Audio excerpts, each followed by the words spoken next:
Looking at the radar scan, pretty quiet for now, not much going on. Looking at the bigger picture here, we have unsettled weather to the west and to our south. That's affiliated with an area of low pressure and even a warm front that's going to be lifting north. Here's the big view here. Low pressure moving towards us, warm front and another low that's going to develop on that as we head towards tonight, making rain more likely as the two of these combine and slide over the area as we head towards tomorrow morning. That low is going to take its time moving away, though. It's going to kind of hang out near the coastline as we head on into our Wednesday. Colder air is going to be filtering in at that time, so therefore that colder air is going to meet up with the moisture and we have the chance for snow as we work our way through Wednesday, especially as we work towards the late afternoon into the evening. Here's 8 o'clock in the big view here, and that's going to linger through late Wednesday night into very early on Thursday. Closer view through 5 o'clock, spotty shower or two possible. No major issues for the afternoon commute. As we head towards later tonight, I think after 9 o'clock, the system's going to be a little bit closer to us and rain will become more likely after 9. So by midnight, we're looking at pretty much an 80 to 90% chance for some rain, becoming 100% chance of rain overnight through 5 o'clock in the morning. It's going to be really soggy and wet, so if you have an early start, you definitely want to allow some extra time to travel tomorrow morning. Heavy downpours expected, not really severe weather, but again, some heavy downpours are possible, and it could be hard to maneuver as we start the day on Tuesday.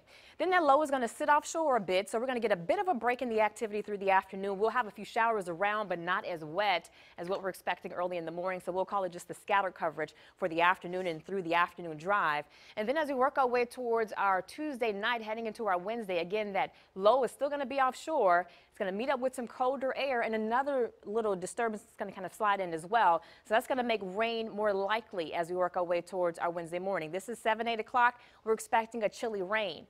As the temperatures begin to cool, as an upper level low moves in, again, the atmosphere is really going to chill down. We're expecting the transition to a bit of a wintry mix as we head towards midday on our Wednesday through early afternoon. And then it looks like everything can transition to snow as we head towards late afternoon. Here's 4 o'clock through the evening time frame. So we are expecting some accumulations with this. Here's 8 p.m. But again, definitely something for us to continue to monitor because, again, it just depends on how close that low is to us by our Wednesday time frame, how fast that colder air moves in as well. But as far as the forecast estimates and what we could see in terms of accumulation, European model has generally about an inch near the south side, a little bit higher amounts as you make your way further north. As you look at the GFS model, it goes a little bit higher in terms of the estimates, especially for parts of the inland areas, but a little lower for some places like the eastern shore. Based on the system that we're dealing with right now and the moisture that we're going to have in place and the colder air moving in, this is an early preliminary outlook, but we think across the south side, we're not going to rule out up to 2 inches. Maybe not that much, but we're not going to rule it out. As you move further north, there could be as much as 3 to 5 inches up near places like Richmond and for the northern neck, but generally from, let's say, the peninsula to the eastern shore, on the lower end, we're thinking about 2 inches, but on the higher end, it could be up to 4. This could change, but again, this is just an early accumulation, or should I say early estimate, and we do think that we could have some light to moderate accumulation. So just be up to date with the weather between now and tomorrow. As far as the bottom line, 1 to 2 inches of rainfall through tonight into tomorrow morning. So again, very wet and soggy for your Tuesday morning commute. Accumulations are expected on Wednesday. We're still fine-tuning that, though, so stay up to date on the forecast and the shows as we continue on through tonight into tomorrow morning with meteorologist Jeremy Wheeler. And in terms of tidal flooding, unfortunately, that's also in the forecast based on the wind setup with this system, so near moderate tidal flooding is possible as we head towards Tuesday, and Chief Meteorologist Don Slater will have more on that at 5.